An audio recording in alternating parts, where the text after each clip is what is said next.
Cricket से जुड़ी तमाम खबरें, वर्ल्ड रिकॉर्ड, आईसीसी रैंकिंग और आने वाली सीरीज के शेड्यूल से बाखबर रहने के लिए सब्सक्राइब करें बी ऑफिशियल चैनल को और दबाएं बेल के बटन को ताकि आप हमारी लेटेस्ट वीडियो सबसे पहले देख सकें। शुक्रिया।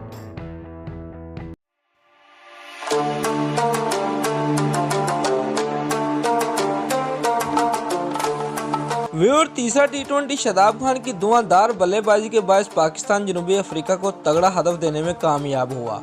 सीरीज के आखिरी मैच में कौमी टीम की बैटिंग लाइन के मायूस कुन मजमूई कारकर्दगी, क्लीन स्वीप की तलवार सर पर लटकने लगी। तफसीलात के मुताबिक पाकिस्तान और जनूबी अफ्रीका के दरमियान जारी सीरीज के आखिरी और तीसरे टी20 मैच में पाकिस्तान की इनिंग का इख्तिताम हो गया।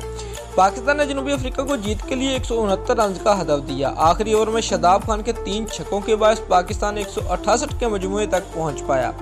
पाकिस्तान ने मुकर्रर 20 ओवर में 9 विकेटों के नुकसान पर 168 रन बनाए। शादाब खान 22 रन बनाकर नुमाया रहे। इससे कबल सीरीज के आखिरी टी20 मैच में जनूबी अफ्रीका ने टॉस जीतकर पाकिस्तान को बैटिंग करने की दावत दी।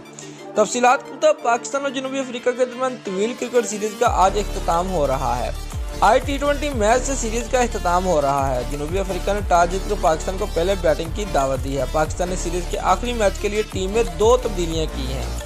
शाहीन अफरीदी और उस्मान शवारी की जगह फ़हीम अशरफ और मोहम्मद आमिर को टीम में शामिल किया गया है। जनूबी अफ्रीका को सीरीज में 2-0 की फैसला कुन बढ़तरी हासिल है। दोस्तों, बाबर आजम ने दूसरे ओवर में लगातार 3 चौके मारे तो भारतीय मीडिया ने बाबर आजम को विराट कोहली करार दे दिया। दोस्तों, अगर आपको हमारी ये वीडियो पसंद आई है तो लाइक और कमेंट लाजमी करें और हमारे चैनल को सब्सक्राइब करना मत भूलिए। ऐसी ही न्यूज़ हम आपके लिए लेकर आते रहेंगे। शुक्रिया।